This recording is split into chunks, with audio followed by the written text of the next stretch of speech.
Hola, hola a todos. Hoy nuestro tema es el aparato digestivo. Vamos a hablar de una de las funciones más importantes de todos los seres vivos. Recuerden ustedes que todo ser vivo tiene unas funciones indispensables para su supervivencia. Eh, Dentro de ellas está la digestión, que es básicamente la recepción del alimento, el procesamiento y convertirlo finalmente en energía. Vamos a explicar unos conceptos generales que tienen que ver con nuestro sistema digestivo y posteriormente entraremos en detalles anatómicos y fisiológicos. El video tiene algo de ruido porque estamos en una zona de bastante tránsito de personas, pero trataremos que sea entendible para todos ustedes. Bueno, entonces empezamos.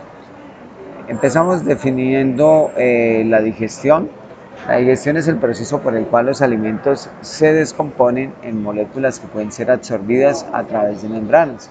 Esto es llevar nuestro alimento y convertirlo hasta su más mínima expresión, que son las moléculas. Recuerden ustedes que todos consumimos unos grupos principales de alimentos, que son los carbohidratos, los lípidos o grasas y las proteínas. Anexo a esto, pues consumimos minerales, consumimos elementos traza, oligoelementos y otras sustancias que ustedes verán más adelante en otras áreas de su conocimiento. Hoy nos interesa pues hablar de la parte anatómica y fisiológica del aparato digestivo.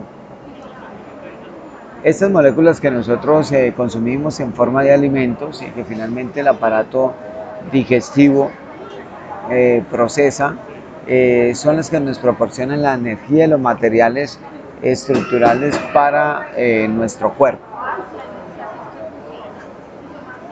¿Cómo se organiza el aparato digestivo? Básicamente se compone de dos cosas: el tracto digestivo, que es lo que denominamos el tubo digestivo, que es básicamente todo el recorrido desde nuestra boca hasta nuestra región anal. Es lo que se denomina el tracto digestivo y que tiene pues no solamente la función de recibir el alimento, sino también de procesarlo y como vamos a ver más adelante, pues van a haber unas zonas muy especializadas que cumplen esta función.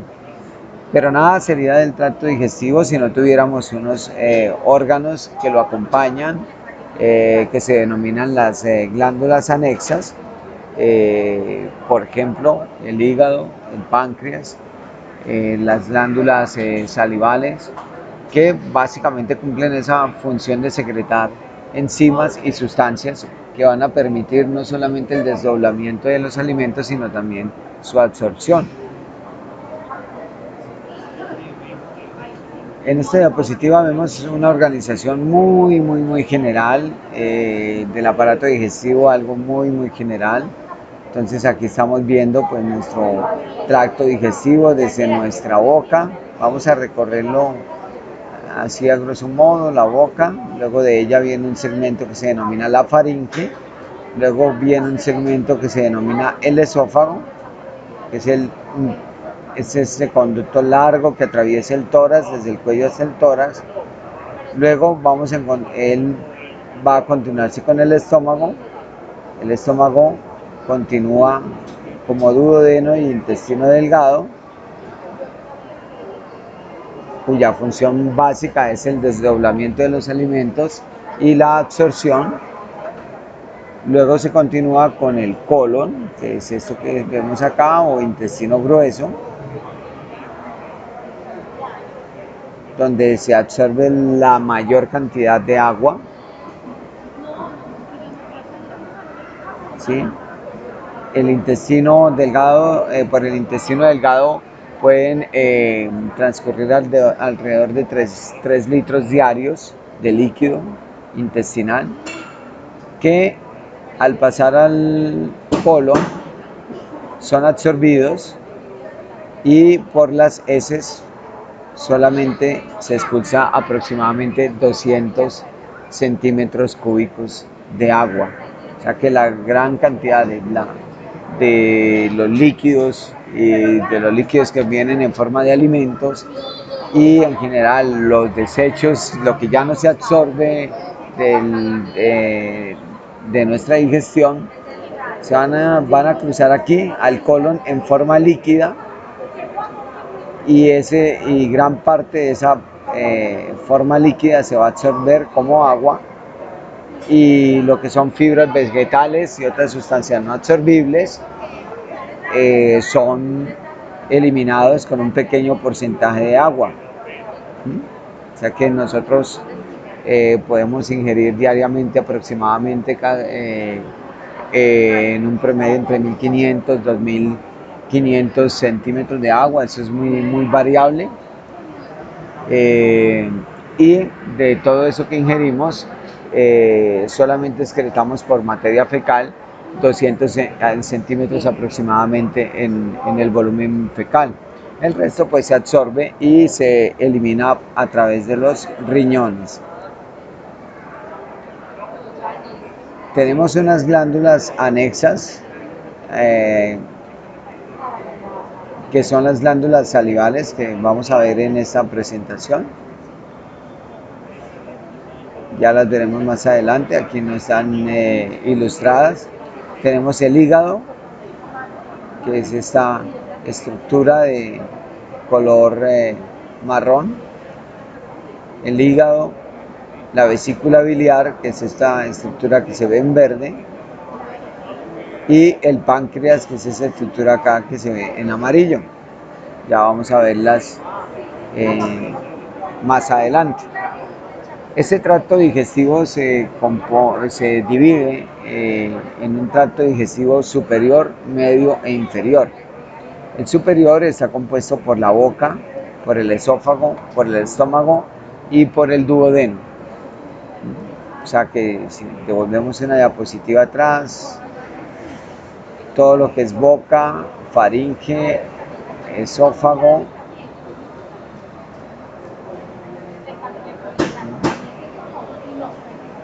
estómago y duodeno, hasta por acá, es el tracto digestivo superior, que es el comprendido entre la boca y la última porción del duodeno. El duodeno tiene 4 porciones, ya lo vamos a ver más adelante, y en su última porción está hay un punto de reparo que se llama el ligamento de Treitz. Hasta ahí, hasta ese ligamento de Treitz, hablamos de tracto digestivo superior. Luego viene el intestino delgado, que comprendería lo que denominaríamos el tracto digestivo medio, y luego vendría el tracto digestivo inferior, que estaría compuesto por el colon, el recto y el ano.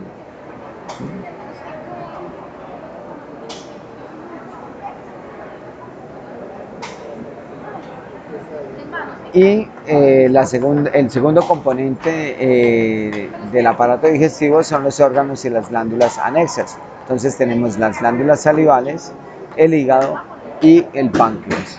La función de estos órganos es acompañar al tracto digestivo mediante las funciones de secreción de sustancias que son importantes tanto para la absorción como para el desdoblamiento de carbohidratos, proteínas y lípidos, y ayudar pues a participar en los procesos digestivos. Aparte de eso, el páncreas, tanto el hígado como el páncreas van a tener otras funciones muy importantes. El hígado va a tener unas funciones de almacenamiento, de detoxificación, por decirlo así, de sustancias, es decir, es un punto de eliminación y de metabolismo de ciertas sustancias de nuestro cuerpo. Y el páncreas va a ser importante porque en él se regulan otras funciones endocrinas, como la producción de insulina y de glucagón, que van a ser importantes para el metabolismo de nuestro cuerpo. Bueno, El tracto digestivo tiene una estructura histológica, ya la vamos a ver en en la diapositiva siguiente. Generalmente las superficies o los órganos que tienen la función de conducir, por ejemplo, el tracto digestivo tiene la función de conducir alimentos, las arterias o las venas tienen la función de conducir sangre. Este tipo de órganos cuya función es conducir y secretar sustancias están compuestos de esta manera. Van a tener una capa más interna que se denomina la mucosa. Después de ella va a haber una capa de tejido conectivo donde vamos a encontrar arterias, venas y vasos sanguíneos, que se denomina la submucosa. Rodeando estas dos primeras va a existir otra capa que se llama la capa muscular, y luego vamos a tener una capa externa que se denomina adventicia o serosa. Aquí lo vemos, aquí vemos una ilustración del esófago. Este es un diagrama del esófago. Aquí tenemos el músculo diafragma y aquí tenemos atravesando el músculo diafragma tenemos el esófago. Entonces aquí vamos a ver las capas. Entonces vamos a tener esta capa rosada más interna que recubre el interior del esófago, que lo tapiza por dentro, que tiene tanto la capacidad de recibir el alimento y llevarlo hacia el estómago, y por otra parte, pues en otras partes del tracto digestivo va a tener una función de absorción. En el esófago no. En el esófago es un tubo que tiene una propiedad de conducir el alimento hasta el estómago, ¿sí? Y no va a tener pues funciones de absorción. Entonces esta capa más interna se denomina mucosa, que está compuesta en el esófago por un epitelio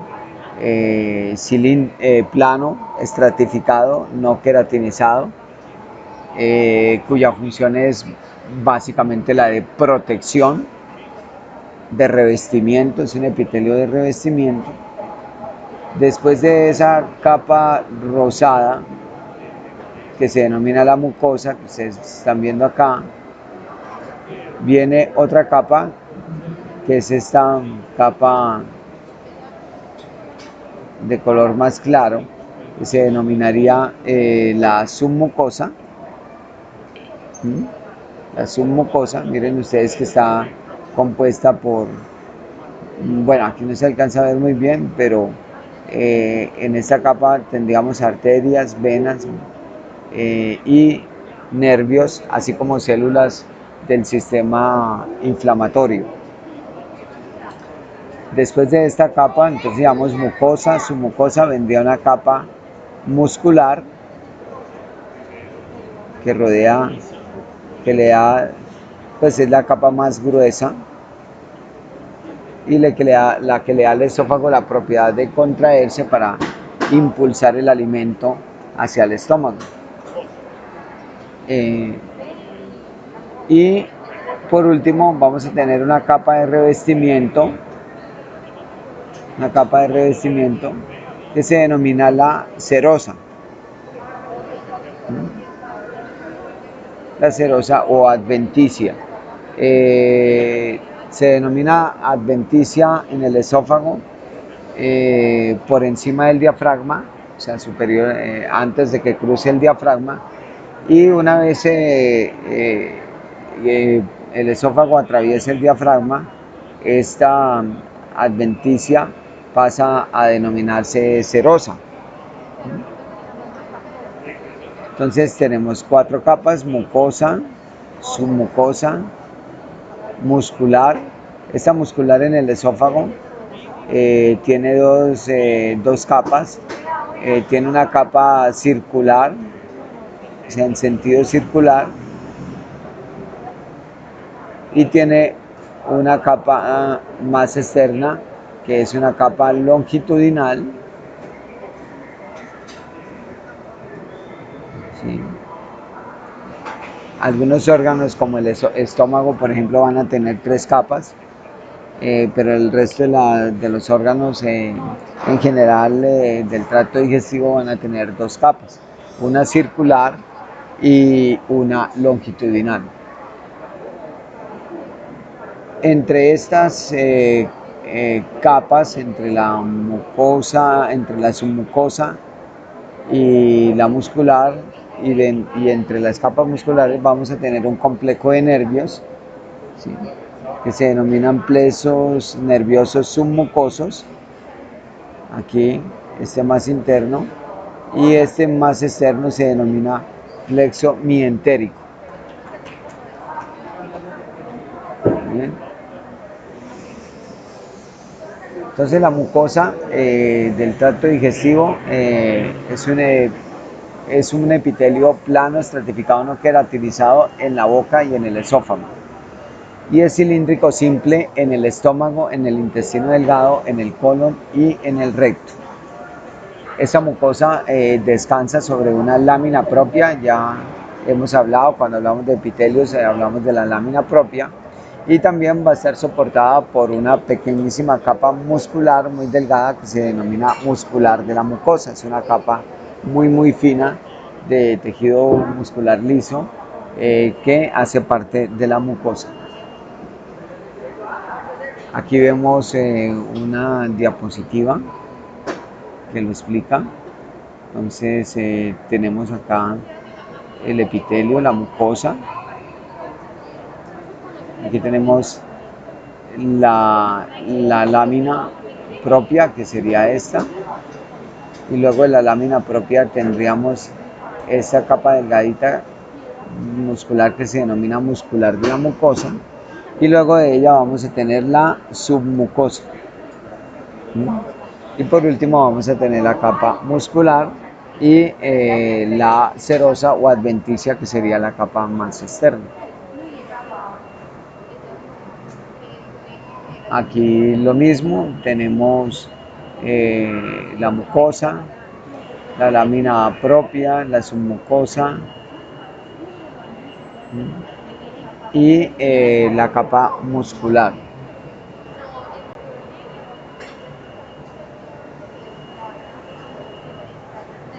Bueno, pasando a la organización o a la descripción anatómica del aparato digestivo, pues nuestra aparato digestivo inicia pues en la boca. Ella es no solamente una estructura facial que nos confiere la propiedad de sonreír, de comunicarnos, sino también es el órgano que recibe los alimentos. La boca entonces va a tener, básicamente, pues está compuesta externamente por los labios, ¿sí?, que básicamente van a ser en su parte más externa, van a tener epitelio plano estratificado, similar a la piel, pero a medida que va adentrándose hacia la boca, ese epitelio plano estratificado, queratinizado, deja de queratinizarse, deja de tener queratina para convertirse en un epitelio igualmente plano estratificado, pero sin queratina, que es el que compone las mucosas, ¿sí? Aquí vemos algunos relieves importantes de los labios. Entonces esta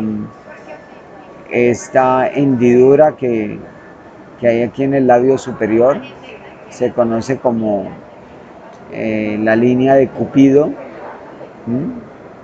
Recuerden que Cupido es como el dios del amor, y recuerden que ustedes que los labios, principalmente pues los labios femeninos, tienen ¿cómo lo llamaremos? Como un poder de atraer a las, pues en la biología animal, en la biología humana, pues de atraer al sexo opuesto, ¿sí? Entonces a esta línea se le denomina línea de Cupido.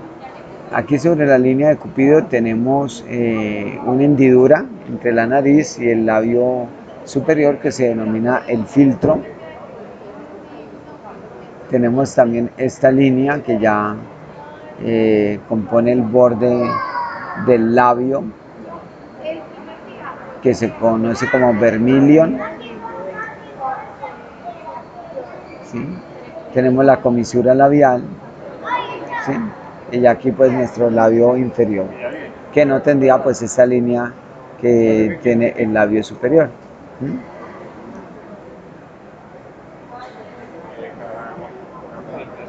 Y tenemos aquí ya